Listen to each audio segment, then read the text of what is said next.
2030ஆம் ஆண்டுக்குள் 1 டிரில்லியன் பொருளாதாரத்தை எட்டும் இலக்கை நோக்கி பயணிக்கிறோம்.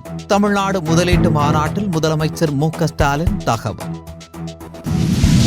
91ஆம் ஆண்டில் அடியெடுத்து வைக்கும் மேட்டூர் அணை.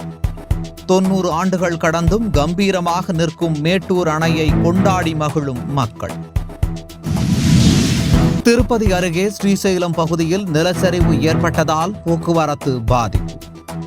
ஸ்ரீசைலம் வனப்பகுதியில் நேற்றிரவு பெய்த கனமழையால் ஏற்பட்ட நிலச்சரிவால் ஆந்திரா தெலுங்கானா சாலையில் போக்குவரத்து துண்டிப்பு.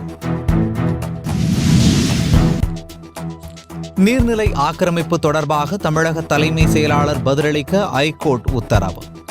எத்தனை ஏக்கர் அரசு நிலங்கள் ஆக்கிரமிக்கப்பட்டுள்ளன, அவற்றில் எத்தனை ஏக்கர் நீர்நிலை என ஐகோர்ட் சரமாரி கேள்வி. திமுக ஆட்சியில் பட்டாசு ஆலை முதல் பால் பண்ணை வரை எங்குமே தொழிலாளர்களுக்கு பாதுகாப்பு இல்லை. ஆவின் பால் பண்ணையில் பெண் தொழிலாளி உயிரிழந்த சம்பவத்திற்கு எடப்பாடி பழனிசாமி கண்டனம். சாத்தூர் பேருந்து நிலையம் அருகே சாலையோர பள்ளத்தில் தேங்கிய தண்ணீரில் கைக்குழந்தையுடன் விழுந்த தாய். அருகில் இருந்தவர்கள் துரிதமாக செயல்பட்டு தாயையும் சேயையும் மீட்டதால் அசம்பாவிதம் தவிர்ப்பு. துபாயில் தஞ்சமடைந்துள்ள மொட்டை கிருஷ்ணனை பிடிக்க இன்டர்போல் உதவியை நாடிய தமிழக போலீஸ். ஆம்ஸ்ட்ராங் கொலைக்கு மூல காரணமாக செயல்பட்ட மொட்டை கிருஷ்ணனை பிடிக்க போலீசார் தீவிரம்.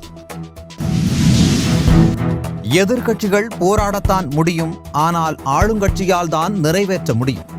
ஆரோக்கியமான அரசியலை முன்னெடுத்தால்தான் கிடைக்க வேண்டியது கிடைக்கும் எனவும் தமிழிசை ஆரூடம். நடிகர் விஜயின் தாவேகா கட்சிக்கொடி அறிமுக நிகழ்ச்சிக்கு பாதுகாப்பு கோரி காவல் நிலையங்களில் மனு.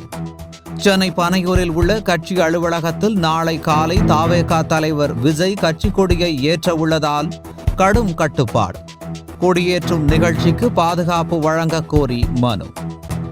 மை இந்தியா 24/7 முக்கிய செய்திகளை உடனுக்குடன் தெரிந்து கொள்ள உடனே சப்ஸ்கிரைப் பண்ணுங்க, பெல் பட்டனை பிரஸ் பண்ணுங்க. என்றும் உங்களுடன் மை இந்தியா.